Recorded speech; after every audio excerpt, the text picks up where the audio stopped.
This is Inside Out. All right, kale nkwandiza ku the Inside Out nga bulijjo ko tusinze okuteesa ku nsonga zaffe nnyingi mu ggwanga lyaffe. Eno special edition gye tuba nayo eba yaffe nga bannamawulire, era leero nina mukwano gwange Andrew Irumba, mukoddomi wange omutooro, speaker w'olukiiko lwa Bannafrika Kayingo, Pan-Africanism, dozo lwa Afrika yonna, ate era omutandisi omukulu era omuwandiisi omukulu era omusunsuzi omukulu owa The Spy Uganda ne Detective Yugi. Mbadde nkulaba sabbiiti kati ndooza nga 3 ng'otunka ne bannamawulire abaakwatibwa nga kigambibwa nti bannamawulire abo baawandiika ebintu ebitakwatagana ku mukungu omu mu kitongole ekiwooza eky'emisolo ekya URA ne babakwata ne babasiba. UCC nega nti ekimu bwe baali bavunaana Computer Misuse Act, right, ekirala baalinga empapula zaabwe oba emikutu gyabwe tegina license ya UCC, so nabo baakikola irigale. Era okusooka nali ntidde nti UCC tejja kukikkiriza kuba involvinga mu bintu nga bino. Niyo nakulweggulo UCC nayo yayisizza ekiwandiiko ekyongera okukomerera erabula bannayuganda, mwebale bannamawulire abafere, mwebale bannamawulire abasaba ensimbi, bannamawulire bano balabe ba gavumenti abaagala okunafuya, okuvuya n'okufeebya ebyenfuna by'eggwanga. Munnamawulire yandiyambye ata mutalo okulwanyisa enguzi kubanga baga tuteekwa okuyamba ku gavumenti okulwanyisa enguzi. How should we play our role? Tukikole tutya? Ekisookera ddala nze ndowooza in context tukkirize nti kati ekitongole ekya UCC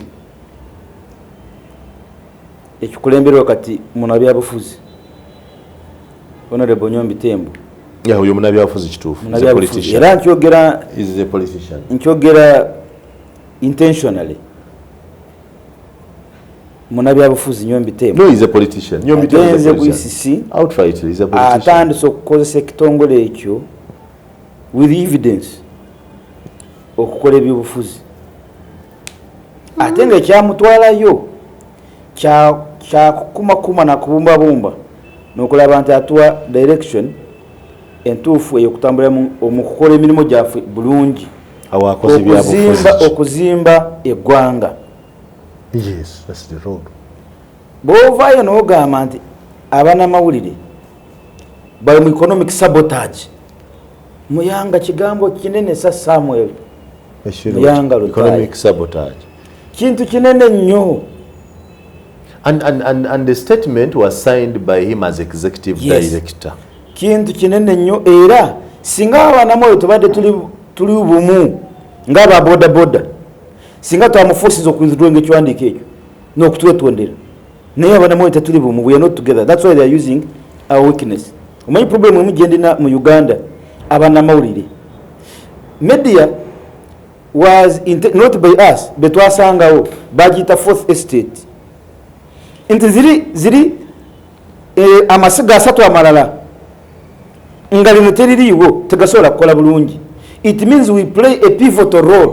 Ffe tujja amawulire mu judiciary ne tugatwala mu executive ne tugaze ne tugaleeta mu legislative amasiga 3 agakola eggwanga. Ekitegeeza ffe bakalabalaba nga we tutali. All these other 3 arms of government are supposed to cooperate and work together. Naye ababawa that linkage eyo abagikola ne bagituusa obulungi ye fourth estate y'obannamawulire. Are we playing our role? Abannamawulire kakati waliwo challenge nti tetumanyi obuzito bwa role yaffe gye tulina ng'abannamawulire. Abamu tebamanyi n'ekigambo lwaki batuyita fourth estate. Kati ababodaboda bayinza n'okubeera fourth estate kusinga ffe abannamawulire. Ogwo okimanyi wanumbalaba, okimanyi wa bodaboda ayina information almost about anything and everything. ababoda boda bola baba era obasanga ku stage zaabwe era omanyi lwaki ebitongole ebikesi bikozesa nnyo ababoda kati ye yafuuka entabiro y'ebyobufuzi bya Uganda. So ababoda boda bafuuse fourth estate balina palamenti yaabwe bateesa ku buli nsonga bagimanyi be balamuzi be bagireeta wabaawo alamula wabaawo agiwandiika wabaawo agigaziya wabaawo agifunza. They are really the most politically active group of fourth estate efuuse boda boda. Why? Boda boda baamala kwemanya enaku yaabwe nti they are an endangered species in a society like this one. Yes, they mu bunafu bwabwe ne bagamba twekolemu omulimu kubanga together we can be strong. Kyobulaba buli munabyabufuzi ajja wano mu Uganda gundi gyasooka kunoonya community yasooka kunoonya okubeera nga ayekwatako ba boda boda si bannamawulire ennaku zino. Are you aware? Kituufu. Nti ne General Muhoozi bwe yali anoonya butya bw'asobola okufugaza ekibuga teyanoonya bannamawulire yanoonya ba boda. Era kyobola boda boda esinga obungi ziriko MK Muhoozi ne Kaka bwe yali alwanyisa obumenyi bw'amateeka ba boda yanoonya boda ne Tumukunde ate Zenekayihura ye yaggula ne boda boda n'abateekamu. So you want to tell me that the boda bogenda mu ofisi ya Kayihura ebiseera biri nowa boda n'agenda asooka ku meeting wa boda sigwe munnamawulire. We have lost the we great. are losing that space. Yes. Lwaki? Failure to understand our mandate and execute it. Netuwa omwaganya abantu ne bajja ne batujoga nga bwe baagala. Mutabazi bintu tasobola byogera ku boda boda industry. Sorry, si Mutabazi. Ono Honorable Nyombi Tembo byayogedde. Bino byatwogeddeko economic sabotage. Tasobola kukiwandiika n'akisigninga ku official kya boda boda n'abyogerako. Because I agree with him on the issues of extortion. It is okay for UCC to warn okulabula abalala against people who may extort them. But you know, Ogamanti, the chance economic sabotage. Okukituteekawo nti that we are economic, to imply that we are economic sabotage. That's big. Kankubuuze mukulu Samuel Muyanga Lutaya. Extortion. Extortion, yes. Yes. Yes. He's right on that. Extortion kiriibwa ekito. Extortion mu Uganda yonna mu bitongole byonna bya Uganda kiri mu bannamawulire bokka. No, ogenda mu poliisi temuli extortion. It's everywhere. It's everywhere. Naye yabadde ayogera ku bannamawulire because be bali mu category ya supervising. And the statement says public advisory against extortion and economic sabotage. Ekyo Nyombi yatukubye nnyo.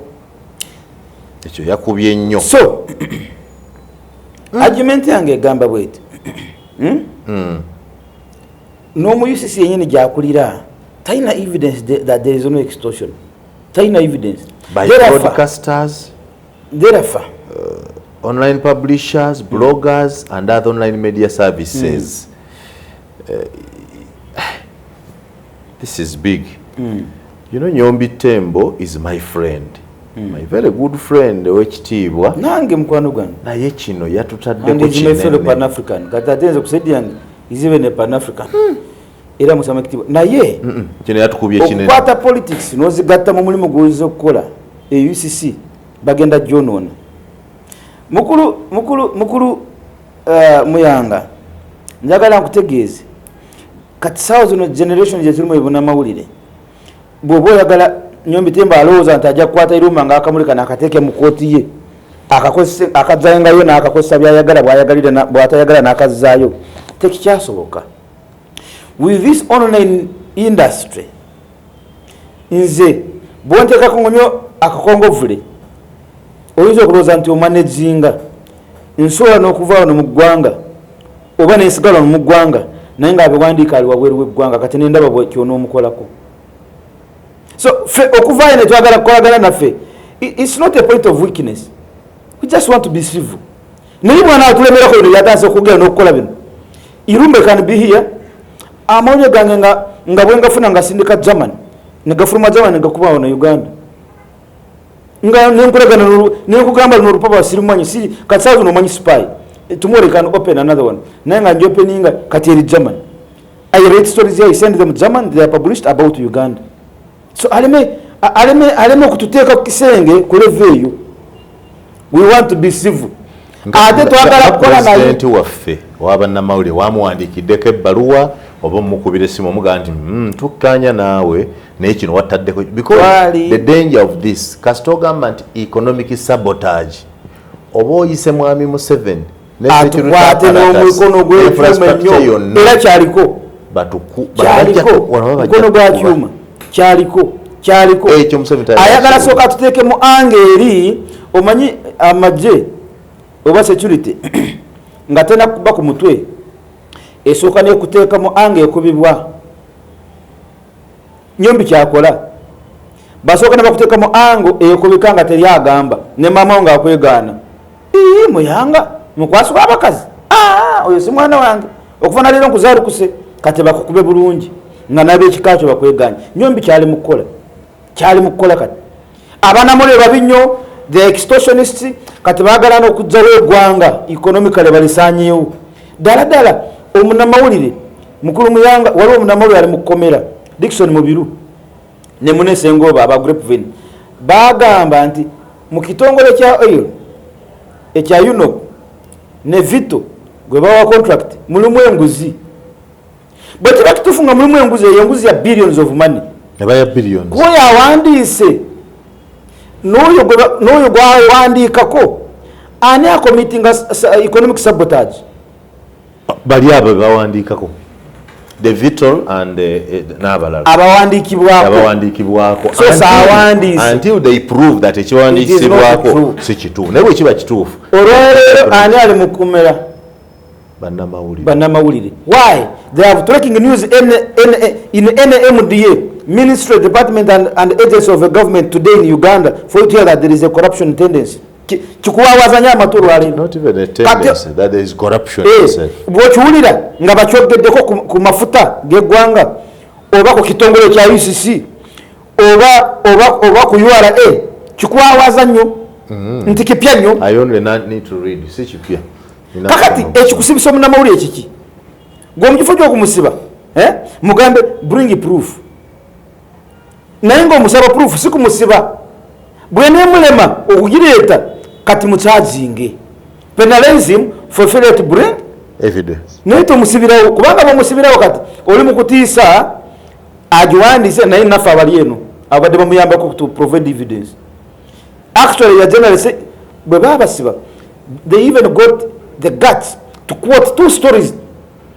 UCC bwe begamba nti bano twabasibira broadcasting without a license why did you quote two stories baka broadcasting two stories without a license why these two emu egamba waliwo corruption mu mafuta g'eggwanga agakulirwa UNOP ne Vito owulira story eyokubiri egamba nti omunnamawulire nabadde mu kooti nendaba sikubulirwa nendaba omulamuzi n'omunnamateeka bayomba lwa fairu ya client we oloya kalali ayina client we fairu ye akayana n'omulamuzi nti bagikola ki bagicankala mukulu muyanga is that breaking news no ekyo kiwabazanya amatu no kisibye omuntu omwezi gumu eruzira nga mpandise ku kyendabyeko kati kyaki kitegamba ki bawandiika kweza ensonga bbiri nga tebalina license gwe UCC ofuse kati ofuuse omanyi akubanza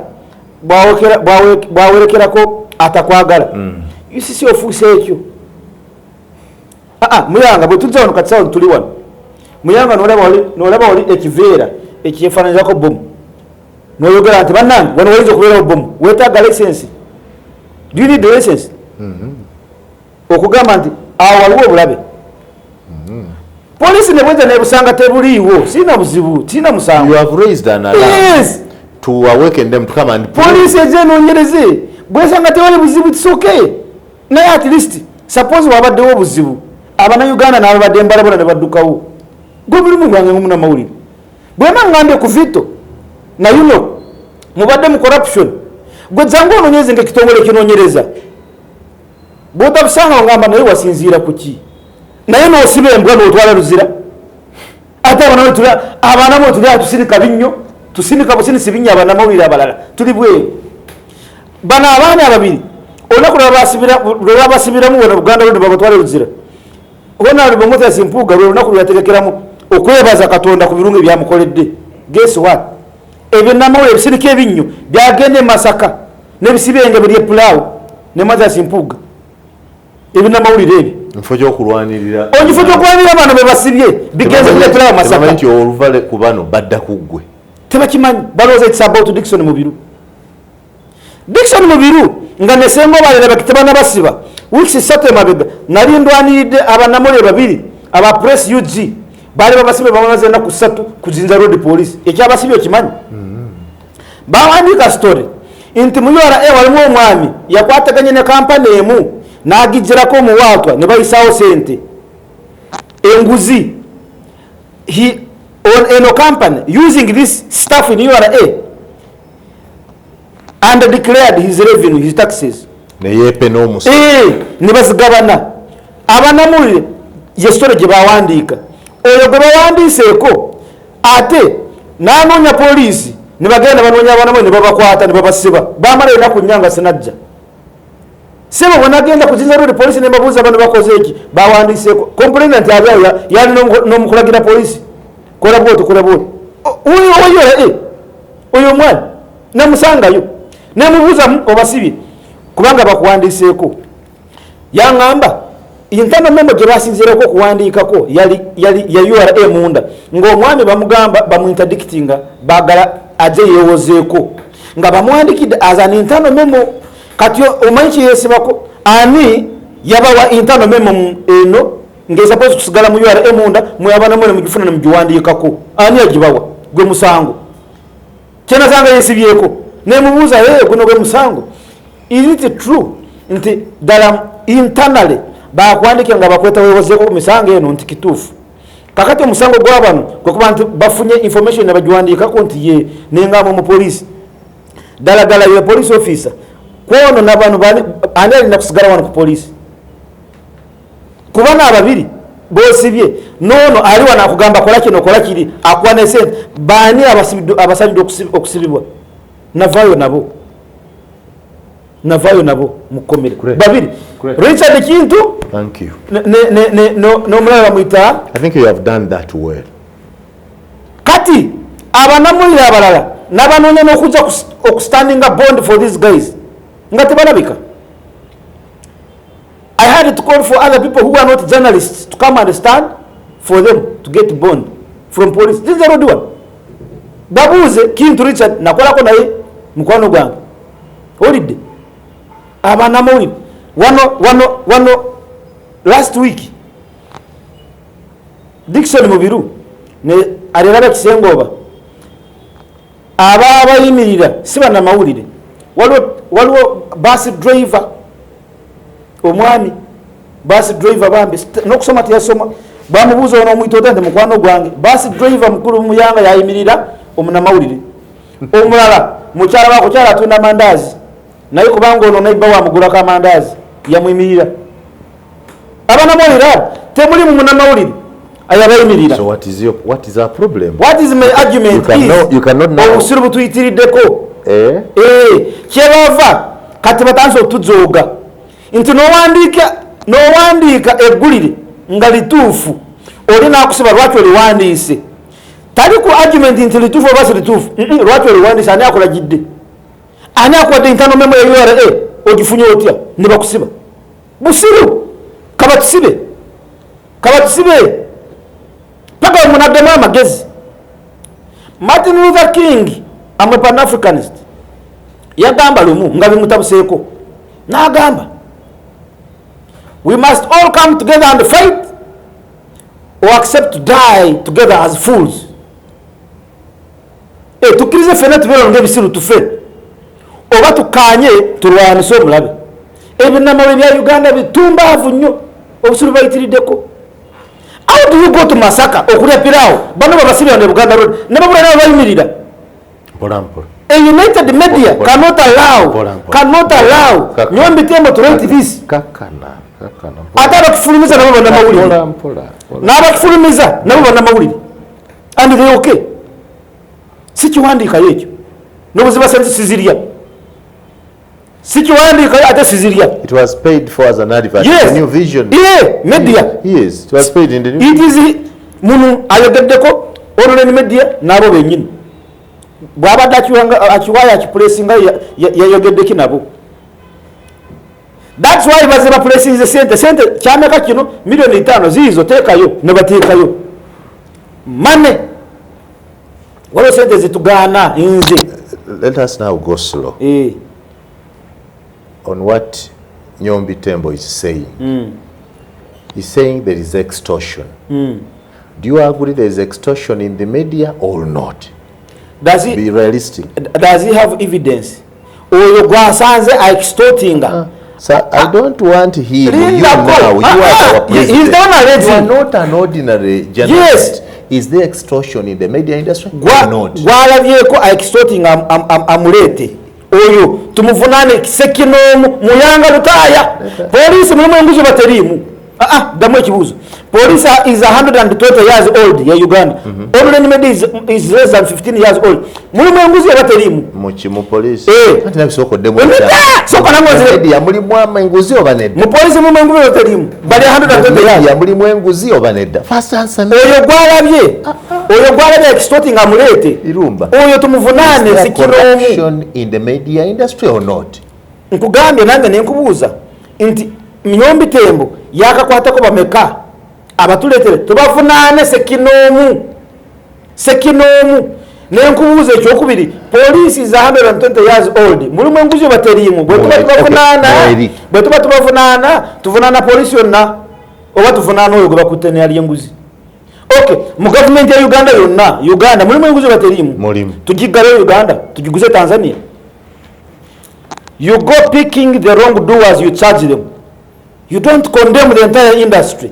Sini angako nguzi teri yali agimpadde bwagamba online media nanga ataddemu yali ampadde ko sente meka Nyombi kuli sisi waliwo nguzi nalinga ndiyoko Nyombi nti muli wanguzi mweri herirudawo anti kyenkugamba gwe ndetero oyo individual tumuvunane togamba nti UCC bali banguzi nedda waliwo mulimu ali enguzi.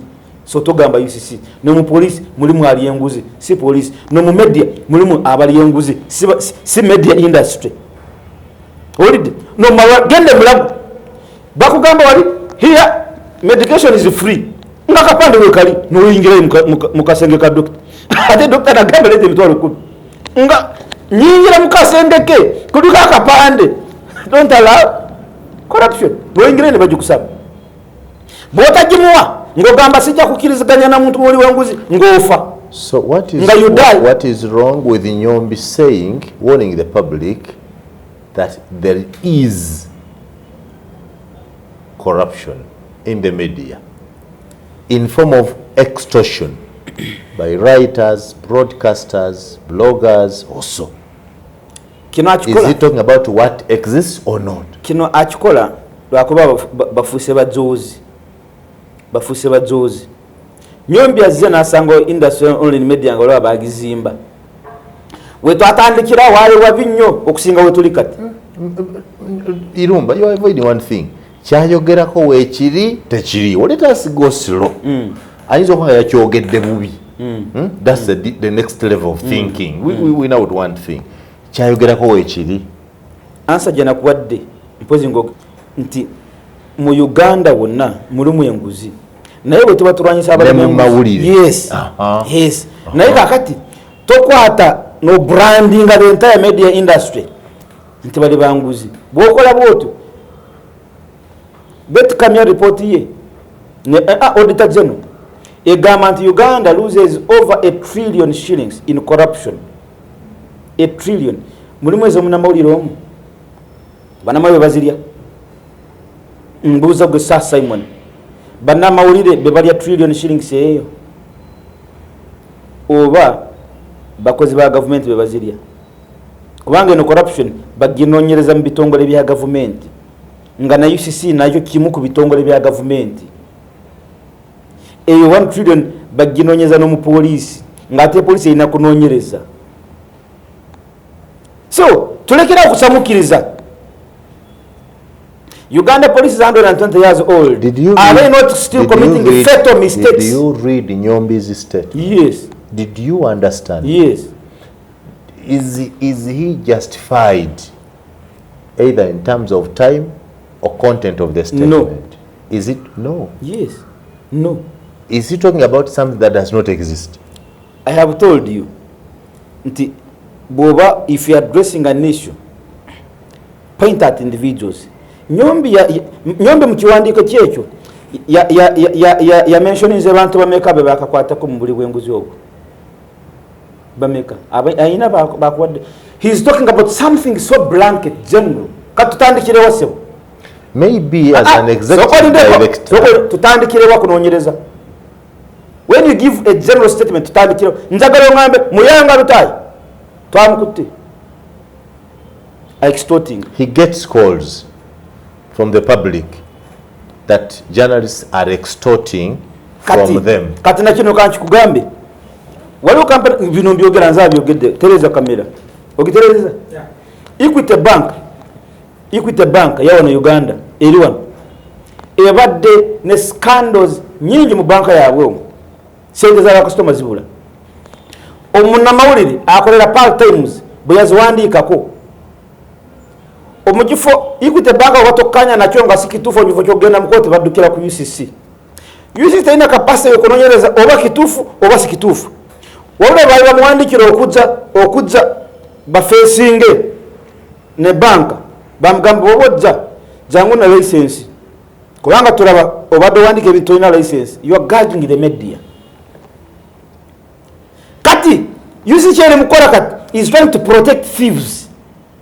Ababbi kati buli wandika ko mubbi nakube nagamba mbadde nsaba story eno oba sinsongo abantu vo basinstufu naye enkuba mbadde nsaba gijeyo tulabe bibali mukono opera yeye nyinyi go wandiseko teyeganyi nti kitufu basi kitufu naye yagala story ebere down ogijeyo kati mukogijeyo nawe ajiwandise no gamba mpaye milioni 2 kati eri Nyombi bwaba yogera nawe agamba go extorting. Gwe lwaki yogera story neveyo. Lwaki togirekayo. Bwe mbandi mukyamu ntwala mukoti. Lwaki mudukira ku by the way UCC is not court kamba buliremu. UCC tebanga ko court. Equity Bank omunamole abakuwandise ko story joroza sintu mutwale mukoti. UCC giveko. Ate okugamba nti Equity Bank sente za customer zibuliramu setaga kusoka kufuna license. Neta go mwaba ngunu katonda go yampa. We are 45 million people in Uganda. How many people got licenses from UCC? Okwogera kwa wakati buli alina eno simu. You know what they call now citizen journalism? Ojimanyi mkulu muyanga? Yes, I know. Inti full figure ina following esinga nze ng'omunamawulire. Inti Gashumba alina following esinga nze omunamawulire oyo broadcaster mu bituufu bw'abayogedde ekintu kitambula. Olidde kakati bogamba musoke mufuna license oyagala Frank Gashumba bwana agenda mu Equity Bank ne bamubba sente ze okwogera nti banzibi asoka zafuna license ayogere. Amateeka gakolebwa abali mu buyinza okubayambako kunyweza obuyinza bwabwe. Mu South Africa apartheid was legal. Mukulu muyanga apartheid in South Africa was legal. Atajigobera gwe wasiba. Did it mean that it was just? No. Amateka amachamu inze irumba. I don't obey them. I fight them. Inze muyanga. I would rather die standing than live kneeling. Chikwate bulungi. Inze irumba. I'm a Pan-African. Sigondera mateka agamenya amateka. Oba amateka gali unjust ngalwanyisa. Kati mugabanyisa ago nzikiriza okuttibwa nenfa nenvaawo naye ngaalwana okusinga okugagondera nembeera w'emyaka 10 kangende kati amateeka gemutandisa okuleeta kuba online media mukulu Nyombi Tembo gwe politician wa mu UCC aba mufubiro tatujja kugagoberera jangu tusibe tugwere ruzira actually mugaziye ruzira mukigaziye Mugaziye ruzira. This is called the public advisory tulabula bannayuganda nti waliwo bannamawulire naddala ab'emikutu egya online abatandise okuwandiika ebitakwatagana n'ekigendererwa ekyokwagala okujja ensimbi mu bantu mu ngeri emenya amateeka n'okusannyalaza ebyenfuna by'eggwanga. Kyempuliramu ekyazitoye kwe kututeekako omusango gwa economic sabotage. Ekyo kyabadde kigambo kinene. Mu kigenderere nga politician is a politician akikoze mu kigenderere alage President Museveni tuli babi nnyo abannamawulire. Museveni gwoli mu kugamba by the time he came here media was frozen. Museveni yagita. Museveni for the last 38 years abadde akola ne media nakati akyakola nayo monitor giraba. Museveni bwaba akola gundi national address monitor ne byajogerako ngolaba byemuwandiseeko ba government ye ayinza okutakanya nabyo naye olaba ntalina nabo buzibu Nyombi ali mugezaako okwogera ekigambo ekyo akituteekeko bw'oba nte bakuteekako amatu g'embuzi kati bakuliisa engo agezaako kuteekako amatu ayagala kuteekako amatu olabike embuzi kati enge ekulye waliwo be baasibye. I want to read this statement.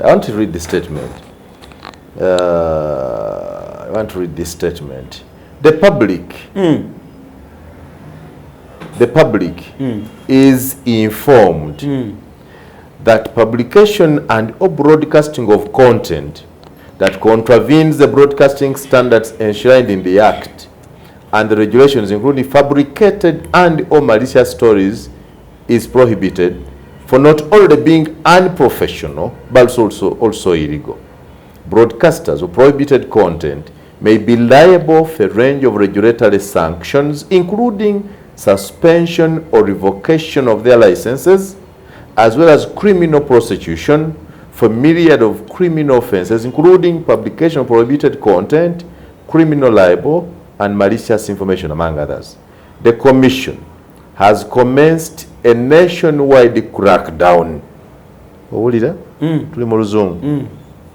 Commission has commenced a nationwide crackdown against unprofessional and illegal providers of media services in Uganda.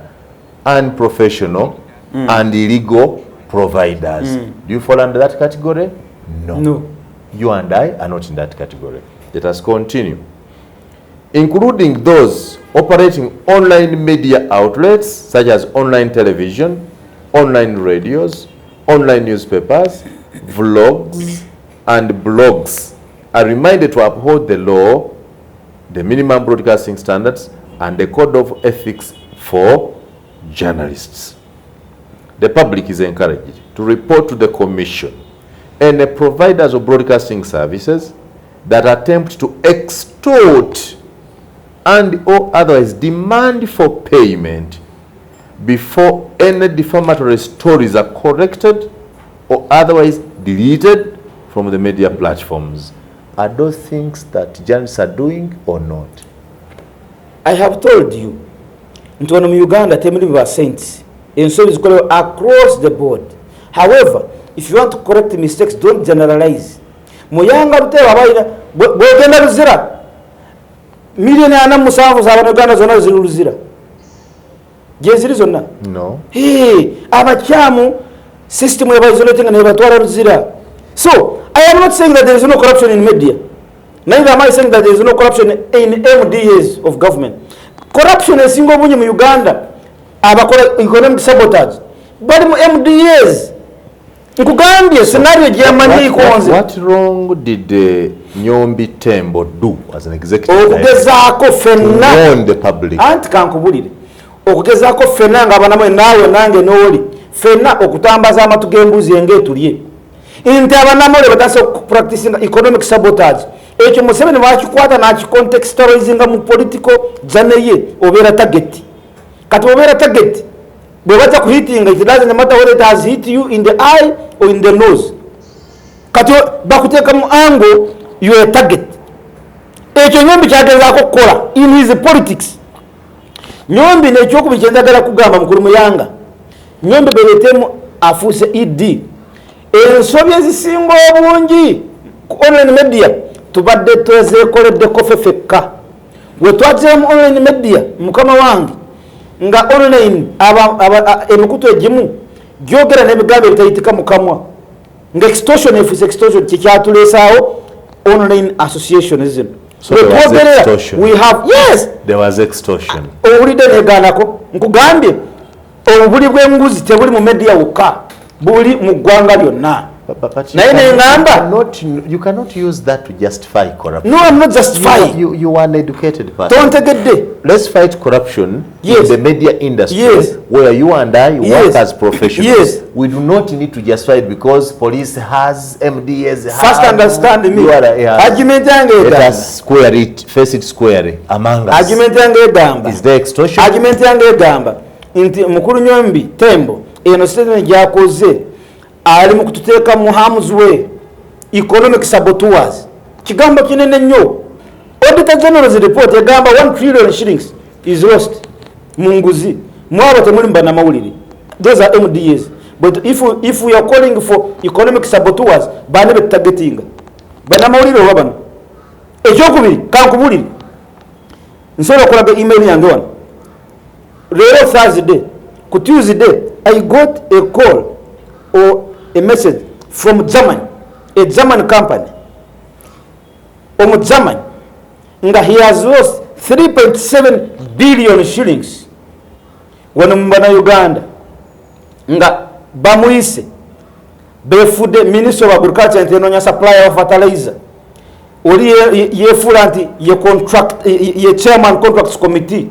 Nebamwandika ne baro ku head paper ya Minister of Agriculture, Animal Industries and Fisheries. Are you sure? Yes. Nkwade mukama wange nebamu najjawa Uganda. So nebamu signing hold. They created a fake contracts committee and a fake headed paper Minister of Agriculture and wrote to a supplier demanding that he supplies fertilizers estimated at 3.9 billion. Bamuwa contract nti government yamwade contract ya 240 million US dollars. Kakati fake transaction naye nga wano ba communicating on official communications ne baro bamuwa headed paper kakati ne bamugamba okukuwa eno contract deal eno oteekwa obumu ku bukwakulizo okujja wano Uganda no grow company ngeri wano locally headquarters ya masoro kubera Germany naye fe tugenda kwa contract ku company eina ebigere wano Uganda naza najigulawo ne bamulyako ne sente ntekerevu okugulawo company wano abo benyini ne bamugamba condition yakubiri zino sente nyingi 240 million US dollars okuwa contract yeyo okusupplyinga fertilizer ngegwanga lya Uganda oteeka okusasula 2% one down payment as commitment fee nakwata emitwala na mugumu mu 10 eza dola naziteeka kwa account ya lawyer ayali akola transaction on behalf of government on behalf of purported on behalf of fake na lawyer ngaina wano ne kifananyi kya lawyer kina wano na passport zaabwe zina wano omuzungu asindise wano ne bamukuba 3.7 billion shillings mu communication ye ngamba bwetuba tumuyambye kyagenda kukola kikino kati bano beba economic saboteurs betulina kulwanyiza so si Bannamawulire kankulage wano bobono economic saboteur kankulage betulina kunoonya muve ku byokulimba abantu nti mulwanyisa nguzi.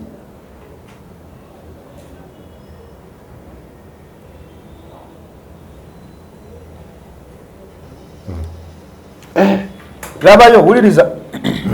This is from German. Uizo kuloza nkulimba. German company. Dear ladies and gentlemen, we found you on internet and urgently need help from sincere journalists. Awandi Kidenze.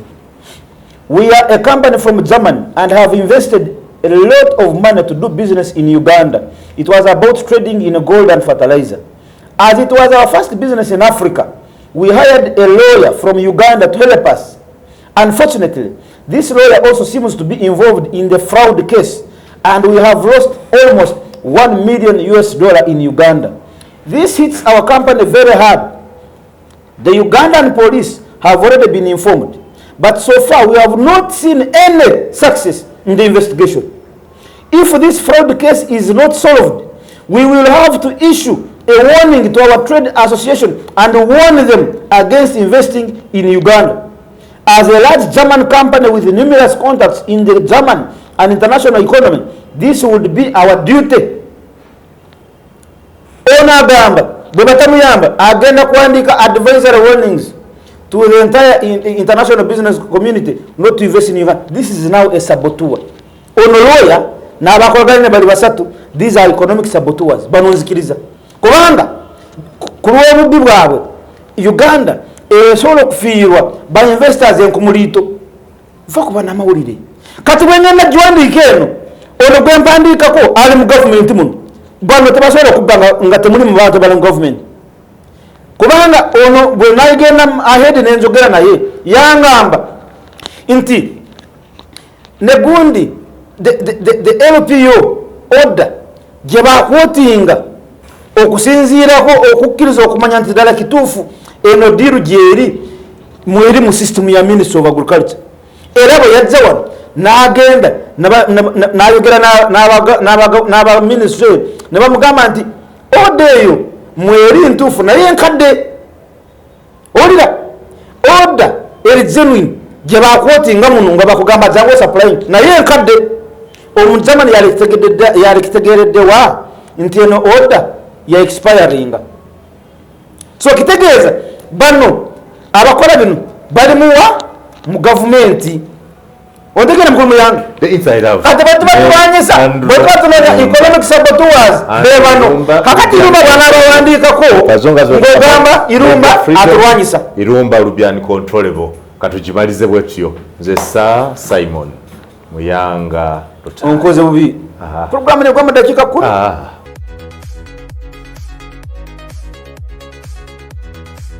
This is Inside Out.